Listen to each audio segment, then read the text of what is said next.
Hello dear students. मेरा नाम अनिल कुमार श्रीवास्तव है। मैं ऑप्शनल में PSIR पढ़ाता हूँ। आज मैं पॉलिटी, जैसा मैंने बताया कि मैं सोम मंगल बुध बृहस्पति इन 4 दिनों में मैं GK GS या करंट अफेयर से रिलेटेड चीज़ों को डिस्कस करूँगा। तो आज उसी क्रम में मैं पॉलिटी से रिलेटेड एक टॉपिक डिस्कस करने जा रहा हूँ और वर्ष 2017 में पूछे गए एक दो प्रश्नों के उत्तर भी आपको बताऊंगा। ऑब्जेक्टिव क्वेश्चन की मैं चर्चा कर रहा हूँ। आज का हमारा टॉपिक है राइट टू इंफॉर्मेशन एक्ट, यानी राइट्स बेस्ड इश्यूज। ये प्रारंभिक परीक्षा में एक इम्पॉर्टेंट टॉपिक है पॉलिटी में, और उसी के तहत हम इस पर चर्चा करने जा रहे हैं। मोटे तौर पर आप ये समझिए कि 2016, 17 या 18 तक के क्वेश्चन हम इसलिए डिस्कस कर रहे हैं कि UPSC वहाँ से क्वेश्चन उठा सकती है। ये दूसरी बात है कि वो उसका प्रारूप बदल दे, उसका तरीका बदल दे पूछने का, यानी पैटर्न और उसका ट्रेंड अलग हो सकता है, लेकिन टॉपिक तो वही रहना चाहिए। इसी को ध्यान में रखते हुए हम लोग ये क्वेश्चन डिस्कस करने जा रहे हैं। आप सभी लोगों को पता होगा कि वर्ष 2002-3 में अटल बिहारी वाजपेयी की सरकार ने फ्रीडम ऑफ इंफॉर्मेशन एक्ट बनाया था, यानी सूचना की स्वतंत्रता का अधिकार, लेकिन वो लिमिटेड था। उसमें जैसे प्रधानमंत्री या राज्यों के मुख्यमंत्री इत्यादि उसमें शामिल नहीं थे। अपने प्रशासनिक कार्यों के लिए ये उत्तरदायी नहीं थे। आपको हम बता दें इसमें सुप्रीम कोर्ट की भूमिका क्या रही है। 1975 में जस्टिस मैथ्यूज, जिनके पुत्र भी अभी कुछ दिन पहले सुप्रीम कोर्ट के जज थे, केरल से आते हैं, उन्होंने टिप्पणी करते हुए कहा था 1975 में, ये राजनारायण का केस है और आपको हम बताते चलें ये इलाहाबाद हाई कोर्ट से फाइनल हुआ था। इसमें इंदिरा, नेहरू, गांधी और वर्सेस राजनारायण का केस था। ठीक है, इस पर ये सुप्रीम कोर्ट में बाद में आया था। सुप्रीम कोर्ट ने वैसे इलाहाबाद हाई कोर्ट के जगमोहन सक्सेना के फैसले को जायज़ ठहराया था। संभवतः फैसला 12 जून 1975 को आया था। उसी के बाद देश में 25 जून की मध्यरात्रि के बाद नेशनल इमरजेंसी की घोषणा की गई थी। खैर, वो बहुत पुरानी बातें हैं, लेकिन 1975 में जस्टिस मैथ्यूज ने, जो सुप्रीम कोर्ट के जज थे, उन्होंने टिप्पणी करते हुए कहा था कि भाई जो भी लोक पदाधिकारी हैं यानी पब्लिक अथॉरिटीज़ हैं, उनको कोई भी चीज़ गोपनीय रखना नहीं चाहिए, क्योंकि वो लोगों के लिए ही काम करते हैं। तो लोगों से छिपाने का क्या मतलब है। यानी दूसरे शब्दों में उनका कहना ये था कि उनको इन्फॉर्मेशन लोगों से शेयर करना चाहिए कि भाई उनके कामकाज में कितनी प्रगति हुई। इसी तरह से 1997 में PUCL, People's Union for Civil Liberties versus Union of India case में सुप्रीम कोर्ट ने एक टिप्पणी करते हुए कहा कि भाई राइट टू इन्फॉर्मेशन जो है, यानी सूचना का जो अधिकार है, वह वास्तव में 19(1)(a यानी 19(1)(a, जिसमें फ्रीडम ऑफ स्पीच और एक्सप्रेशन की बात कही गई है, उसमें समाहित है, उसमें निहित है। इसका सीधा मतलब हुआ कि राइट्स टू इन्फॉर्मेशन ये वास्तव में कॉन्स्टिट्यूशनल राइट्स हैं। हम जनरली इसको बहुवचन राइट्स में लिखते हैं। तो आज हम उसी पर चर्चा कर रहे हैं। इसके बाद क्रम से फिर हम लोग human rights, child rights, women rights इत्यादि के लिए चर्चा करेंगे, लेकिन अभी आज हम लोग राइट्स टू इन्फॉर्मेशन एक्ट की चर्चा कर रहे हैं। इसका हम बैकग्राउंड बता रहे हैं।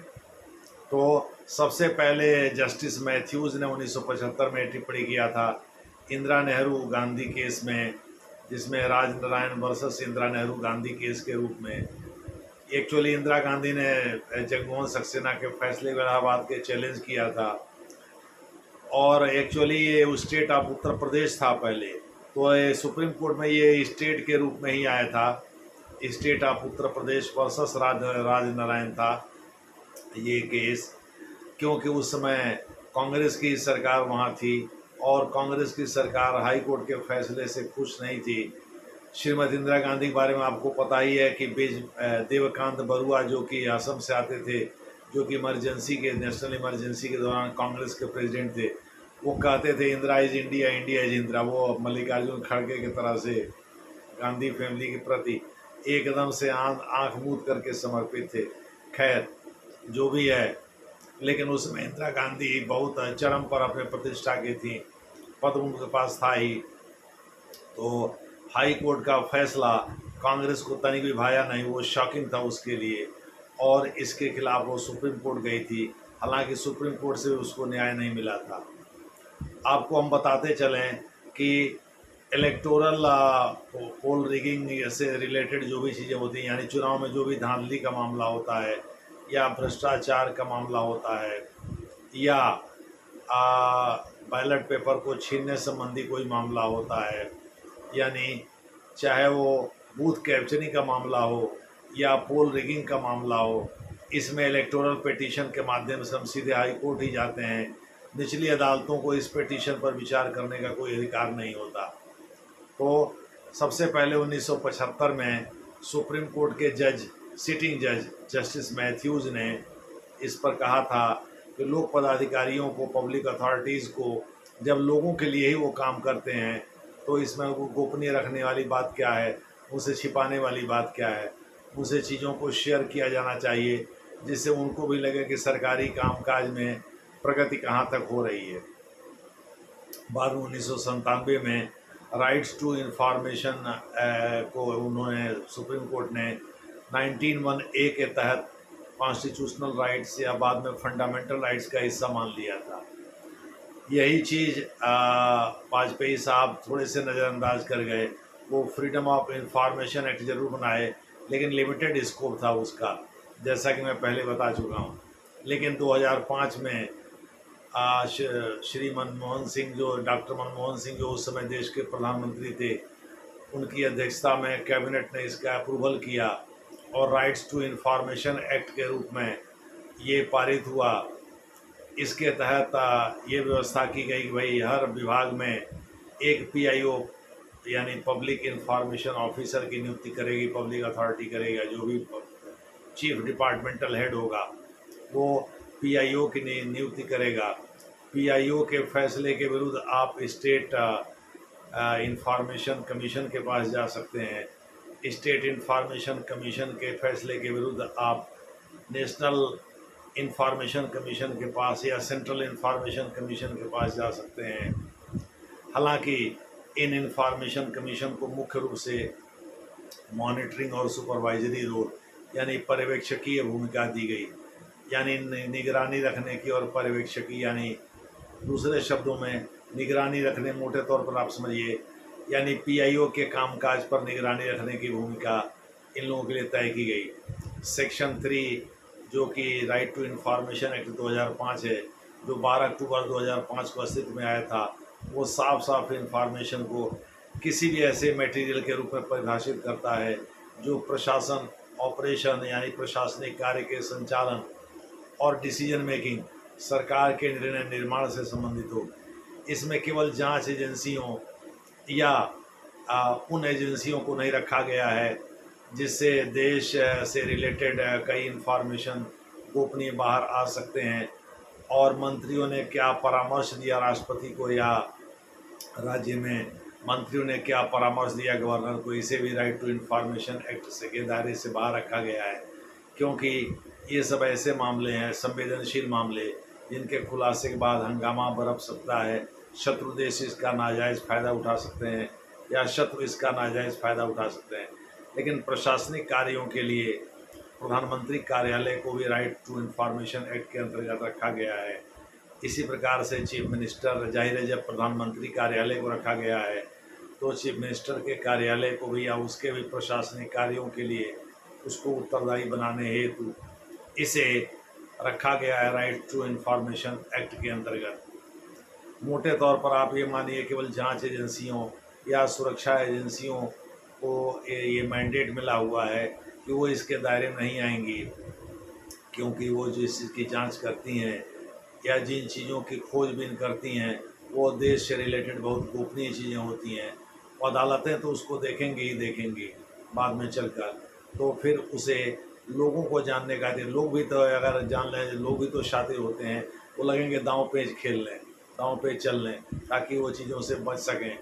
इसलिए जांच पड़ताल से रिलेटेड जो भी एस्पेक्ट्स हैं उनको राइट्स टू इंफॉर्मेशन एक्ट के दायरे के बाहर रखा गया है। इसी प्रकार से सशस्त्र बलों के ऑपरेशंस को, यानी उनके किसी मामले में किए गए क्रियाकलाप को इसके दायरे से बाहर रखा गया है।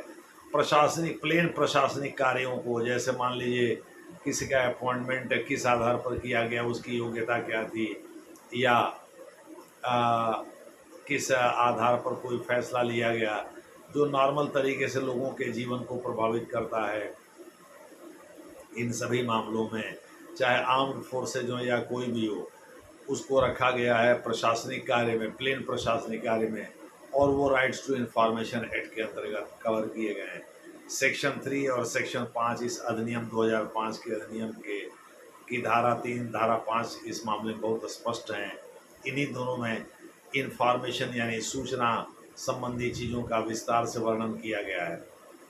आपको हम बताते चलें कि राइट्स टू इंफॉर्मेशन एक्ट 12 अक्टूबर, जैसा मैं बता भी चुका हूँ, 12 अक्टूबर 2005 को ये अस्तित्व में आ गया था, और इसके तहत देश में तमाम आरटीआई एक्टिविस्ट पैदा हो गए जो सरकार से अभिष्ट सूचना मांग करके उसको ऑथेंटिक मानते हुए उनके खिलाफ कोर्ट भी जा सकते हैं। और ये व्यवस्था राइट्स टू इंफॉर्मेशन एक्ट में की गई, यानी लोगों को सूचना का अधिकार प्राप्त करने का, यानी सूचना प्राप्त करने का अधिकार दे दिया गया है। ये दूसरी बात है, इसे कॉन्स्टिट्यूशनल राइट्स तक ही सीमित रखा गया है सरकार के द्वारा। हालांकि सुप्रीम कोर्ट इसे पहले कॉन्स्टिट्यूशनल राइट्स और बाद में फंडामेंटल राइट्स का हिस्सा बनाने लगा था 1901 के तहत। नोटा भी इसी के तहत ये प्रावधान किया गया। इसमें ये भी पीयूसीएल का ही केस था 2013 का, जिसमें note none of the above, यानी अगर आप केवल हाँ कहते हैं तो हाँ कहना ही इंफॉर्मेशन नहीं है, ना कहना भी फ्रीडम ऑफ स्पीच और एक्सप्रेशन, यानी वो भी सूचना का हिस्सा है। दूसरे शब्दों में किसी चीज़ को मना करना भी सूचना के अधिकार में आता है, ऐसा सुप्रीम कोर्ट का मानना है। तो सुप्रीम कोर्ट ने तो इसे फंडामेंटल राइट्स का हिस्सा माना। भी हाल में एक फैसले में पुनः सुप्रीम कोर्ट ने इस बात को दोहराया। तो इस प्रकार से राइट्स टू इंफॉर्मेशन एक्ट को सुप्रीम कोर्ट जो है वो फंडामेंटल राइट्स का ही हिस्सा मानता है 1901 के अंतर्गत। लेकिन सरकार इसे कॉन्स्टिट्यूशनल राइट्स, यानी जिसमें वो रद्दो बदल कर सकती है, छेड़खानी कर सकती है, उतार चढ़ाव कर सकती है, तो इस प्रकार से जो है उसे संवैधानिक अधिकार मान लिया है। फ्रीडम ऑफ इंफॉर्मेशन एक्ट केवल एक स्टैट्यूटरी लॉ था, यानी कानूनी अधिकार देता था सीमित। इस वजह से उसको व्यापक बनाना जरूरी था। इसी के मद्देनज़र राइट्स टू इंफॉर्मेशन एक्ट पारित किया गया डॉक्टर मनमोहन सिंह की सरकार के द्वारा वर्ष 2005 में। कहा जाता है नेशनल एडवाइजरी काउंसिल और उससे जुड़ी हुई श्रीमती अरुणा राय और उनके संगठन MKSS या rights to campaign for people's rights to information, यानी नेशनल कैंपेन NCPRI कहा जाता है उसको, national campaign for people's right to information. ये वो मूवमेंट अरुणा राय ने चलाया था, जिसका नतीजा वो चूँकि नया नेशनल एडवाइजरी काउंसिल जिसकी अध्यक्षा श्रीमती सोनिया गांधी थी, उसकी सदस्या भी थी। कहा जाता है उनके मूवमेंट के उपरांत ही ये डिसीजन लिया गया था। खैर जो भी हो, आज की डेट में राइट टू इंफॉर्मेशन एक बहुत बड़ा महती काम कर रहा है, जो कि लोगों के जीवन को प्रभावित करने वाले किसी भी प्रशासनिक निर्णय की जानकारी लोग ले सकते हैं। हालांकि कोर्ट में चल रहे प्रोसीडिंग्स को इससे बाहर रखा गया है, जांच एजेंसियों की जांच रिपोर्ट को इससे बाहर रखा गया है, आर्म्ड फोर्सेस के ऑपरेशन को इससे बाहर रखा गया है, मंत्रियों ने राष्ट्रपति या गवर्नर को क्या सलाह दिया उसको भी इससे बाहर रखा गया है। कुछ अन्य सेंसिटिव इशूज जैसे फॉरेन रिलेशन वगैरह के मामले को भी इससे बाहर रखा गया है। यानी जो भी सेंसिटिव इशूज़ हैं जिस पर PM फैसला लेता है, उन सब चीज़ों को इससे बाहर रखा गया है। बहरहाल आप यूँ ही इस तरह के वीडियो देखते रहिए, आपको इस तरह की सूचना मिलती रहेगी। अगला जो टॉपिक होगा वो ह्यूमन राइट्स से रिलेटेड होगा, लेकिन इसके पहले हम 2 क्वेश्चन ऑब्जेक्टिव डिस्कस कर देते हैं। एक तो ये दोनों वर्ष 2017 में ही पूछे गए थे। एक तो ये था, उसका आंसर ये था rights is correlative with duties, rights are correlative with duties. ये उसमें ऑप्शन A संभवतः सही था। एक क्वेश्चन नंबर 6 था और एक क्वेश्चन नंबर 3 भी पूछा हुआ था। आपको हम बताते चले, वर्ष 2010 में UPSC ने प्रारंभिक परीक्षा का मॉडल चेंज कर दिया था, ऑप्शनल को हटा करके उसकी जगह पर एक सीसेट ला दिया था वर्ष 2013 में, 13-14 में, माने बीजेपी के सत्ता में आने के बाद 15 से लागू हुआ था। ये फैसला किया गया कि भाई अंग्रेजी को हटा दिया जाएगा जिससे हिंदी भाषी राज्य के लोगों को फ़ायदा हो। जितेंद्र सिंह ने इसकी घोषणा लोकसभा में किया था। जितेंद्र सिंह है डीओपीटी मिनिस्टर राज्य स्तर के, आपको पहले बताया जा चुका है। तो दूसरा जो क्वेश्चन है वो क्वेश्चन नंबर 3 था और वो रिलेटेड था, ये इसी राइट से ही रिलेटेड था। दूसरे शब्दों में यह संवैधानिक अधिकार देता है कि ये स्टैट्यूटरी राइट्स देता है कि ये यानी सांविधिक अधिकार देता है, कानूनी अधिकार देता है, या यह ऐसे ही एक फंडामेंटल राइट्स है नॉर्मल तरीके से, या कोई और अधिकार देता है। नैसर्गिक अधिकार, पॉलिटिकल राइट्स, तमाम तरह के अधिकार होते हैं। तो इसमें आपको बताना है कि उसमें जो ऑप्शन थे उसमें 1 और 4 सही थे। नहीं, ये एक्सप्लॉयटेशन, राइट्स टू एक्सप्लॉयटेशन संबंधित, सॉरी, ये शोषण के अधिकार से संबंधित था, यानी शोषण के अधिकार के विरुद्ध जो अधिकार लोगों को मिले हुए हैं, महिलाओं को खास करके और बच्चों को, जिसका जिक्र अनुच्छेद 23 और 24 फंडामेंटल राइट्स का ही हिस्सा है, भाग 3 का अनुच्छेद 23 और 24 में किया गया, उससे रिलेटेड था। दूसरे शब्दों में ये राजबाला केस 2016 में पूछा था कि राइट्स टू वोटिंग यानी मताधिकार जो है ये कॉन्स्टिट्यूशनल राइट्स है कि स्टैट्यूटरी राइट्स है, फंडामेंटल राइट्स है, क्या किस तरह का राइट्स है। तो वहाँ आपका जवाब था कॉन्स्टिट्यूशनल राइट्स है, क्योंकि तभी तो उसमें उम्र राजीव गांधी की सरकार ने 69th कॉन्स्टिट्यूशनल अमेंडमेंट के द्वारा यानी 69वें संविधान संशोधन अधिनियम 1989 के द्वारा उन्होंने 21 साल से घटा करके उम्र 18 कर दिया था। दूसरे शब्दों में राइट्स टू वोटिंग को पहले सुप्रीम कोर्ट स्टैट्यूटरी राइट्स घोषित किया था ज्योति बसु वाले केस में, ये 1983 वगैरह का केस है, 83-84 का केस है। लेकिन बाद में चल करके सुप्रीम कोर्ट ने ये इसे कॉन्स्टिट्यूशनल राइट्स 2015 का केस है, राजबाला हरियाणा राज्य के विरुद्ध था, राजबाला बनाम हरियाणा राज्य। इसमें जो है सुप्रीम कोर्ट ने राइट्स टू कॉन्स्टिट्यूशनल राइट्स के रूप में राइट्स टू वोटिंग मताधिकार को कॉन्स्टिट्यूशनल राइट्स के रूप में परिभाषित किया था। और इस प्रकार से उसने अपने 1983, 84 या 85, मतलब मामला तो 83 में ही आया था, लेकिन शायद सुनवाई फाइनली वो लागू हुआ था 1985 से। तो इस प्रकार से कहीं के 1983 मिलता है, कहीं के 1985 मिलता है। ये ज्योति बसु से रिलेटेड केस है, बनाम भारत संघ है।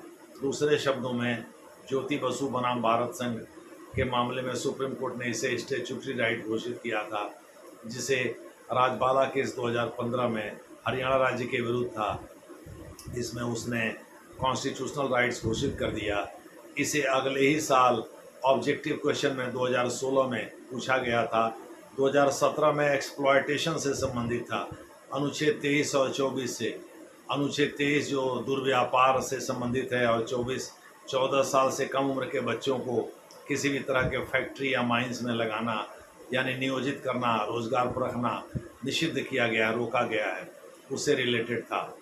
तो अनुच्छेद 23 और 24 से रिलेटेड था ये क्वेश्चन जो 2017 में पूछा गया था।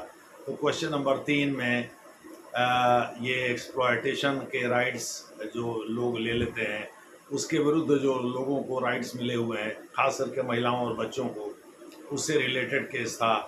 और एक क्वेश्चन नंबर 6 था जो हमने बताया, राइट्स और ड्यूटीज़ ये दोनों जो हैं एक दूसरे से रिलेटेड है, संबद्ध हैं। दूसरे शब्दों में राइट्स एब्सोल्यूट नहीं हो सकता, ड्यूटीज़ भी एब्सोल्यूट नहीं हो सकती। जो उसके दूसरे ऑप्शन है 1 और 4, इसमें मल्टीपल स्टेटमेंट बेस्ड क्वेश्चन है। फिर कूट की सहायता से सही उत्तर का चयन करें, ABCD करके दिया हुआ है, उसमें 1 और 4 सही होगा।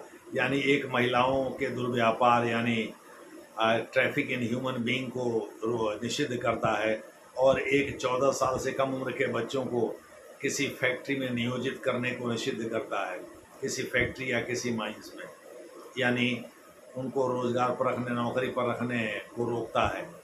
तो इस प्रकार से अनुच्छेद 23 और 24 से रिलेटेड क्वेश्चन नंबर 3 में पूछा था 2017 में।